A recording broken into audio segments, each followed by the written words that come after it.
Alright, so I just finished my long, easy run with the new Under Armour mask. So I'm going to give a little feedback on it while I had it fresh in my mind. I've been trying to find the ideal running masks, both for short, high intensity and long endurance. And this is kind of a good initial test run. I first tried the large Under Armour, or medium large size, which quickly got too heavy and wet and slipped down my face when I used it for a long run. So now I've tried the small medium size. Definitely fits a lot better, but a couple key things I look at for running masks. The form or the fit, this thing is probably one of the best. The nose bridge is actually a full little metal adjustable piece on the inside for the entire length of the face, so you can actually curve it underneath your sunglasses, around your nose, all the way through. Really good job of preventing defogging, so one of the best that I've seen for that. In terms of filtration, it is really thick. I don't know if you can kind of see on the edge there how thick that upper curb is, but it's actually almost like a foam pad, a foam lining with really nice stitching.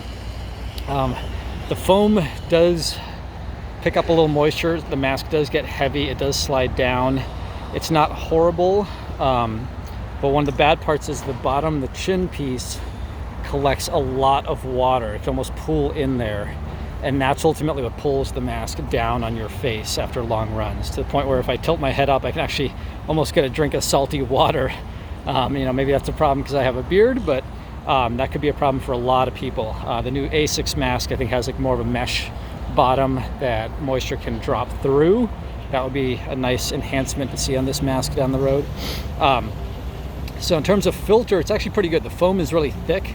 So obviously I didn't test it, do the laser test or anything, but it's very, very thick, and it doesn't restrict your breathing though. So it's very breathable, but because of how thick it is, I have a feeling it probably does an excellent job of preventing spread, if you want to think of it that way.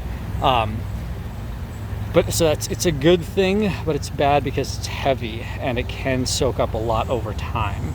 That said, it is a light for what it is. So for me, I found it works perfectly fine up until about 40 to 50 minutes. After 50 minutes, enough moisture is built up that it really gets heavy. And granted, today it's about 80 degrees, 80+% humidity. So you might be able to make it last a little bit longer, but ultimately the downfall of this mask is the ear loop strap. You can see here, super thin. And this stretches out a lot as you run, and there's no way of adjusting it. So that's going to be the main limitation of this mask. It's just not going to be able to last very long because of that. Some similar masks have done a double loop of this material, which does a little bit better, lasts a little bit longer, but this, it gets wet, it stretches out, and all of a sudden the mask pulls down. So you might be able to put a little tie on here or something to be able to make it adjustable, and that would really help. But that's kind of one of the main issues. So filter is great, the fit is great, functionality for the most part is okay, other than those two little flaws. So for the money you spend for this mask, I don't know if I would recommend it for serious runners. I think for indoor training it'd be fine, but for long distance running, probably not. It might work fine for short distance runs. So if you're trying to do like a 5K, that's gonna be my next test, is a hard 5K effort in this thing. It might be perfectly fine, for indoor sports, basketball, football, stuff like that. I'm sure it's probably fine for short, high intensity bursts, things like that, indoors, outdoors. But for outdoor long endurance, probably not the best mask unless you're really going to be running maybe low zone 3 heart rate, like 70 to 75% of your max heart rate. So I do a lot of testing with VO2 masks, so I look a lot on the fit and everything. The other thing, so fit's good, functionality is good, filter is good, and then the last thing, fashion. This thing's awesome. It looks really, really slick when you have it on. It's just a very simple mask, but very well designed, very, very good quality. The other thing I like about it, which is unique, I'm going to try to show it here if I can. The nose piece, which is adjustable, you can bend that, is nice because when the mask does get heavier, what you can do is you can actually pinch it, and I've found that I can pinch it at the, it's going to be hard to show here with one hand, pinch it not just at the nose but at the ends and almost make a crown shape. So bear with me here. So if you can see this, you can bend it in multiple ways and it'll hold. So when I put it on my face, what I can do is actually create two little air pockets on the outside of my sunglasses, so I can get a little bit of air out here.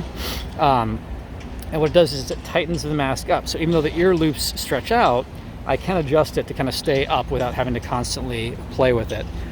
So it ends up looking kind of like a stealth fighter jet or something. Creates like a weird V shape like that on the top. So if my nose is here, it creates these extra little, it's like having secondary nose bridges on the very end. So kind of a unique thing that you can do with this mask as a little mask hack if you want to try that. So just my initial thoughts on this thing. I'll try to do some more reviews if people are curious. But yeah, I definitely sized down because of what happens when it gets wet. But it's pretty functional and pretty adaptable. So definitely one of the better masks out there, even if it doesn't last for super long runs. So thanks.